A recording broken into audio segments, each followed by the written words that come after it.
Vice, tinanggal na. Bagong endorser ng McDo, agaw atensyon. Usap-usapan ngayon sa social media ang bagong endorser ng sikat na fast food chain na McDonald's o McDo. Nagbubunyi nga ngayon ng maraming DDS dahil tila dininig umano ng fast food chain na palitan na ang komedyante at showtime host na si Vice Ganda bilang endorser ng McDo. Kung matatandaan kamakailan lang ay nanawagan ang maraming supporter ni dating Pangulong Rodrigo Duterte o mga DDS na i-boycott ang McDo na isa naman sa major endorsement ni Vice.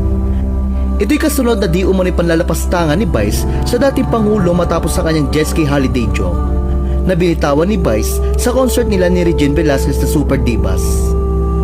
Matatanda ang maraming DDS ang pumalag sa biro ni Vice laban sa dating Pangulo na ngayon ay nakakulong sa dahagi dahil sa kinasangkutan nitong kaso sa ilalim ng ICC.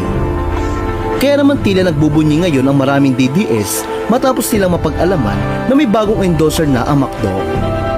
Siya nga ay walang iba kundi ang kapuso actress at international fashion icon na si Heart Evangelista. Sa kanyang social media nitong August 15, masayang ibinahagi ni Heart sa kanyang milyong-milyong followers ang kanyang bagong endorsement. Ipinasilip ni Heart ang ilang behind the scene photos ng kanyang advertisement, kung saan makikita nakasuot siya ng dilaw na damit at nasa loob ng McDo. Ayon pa kay Heart, para sa batang sarili niya ang bagong endorsement na ito na matagal na nga niyang pangarap.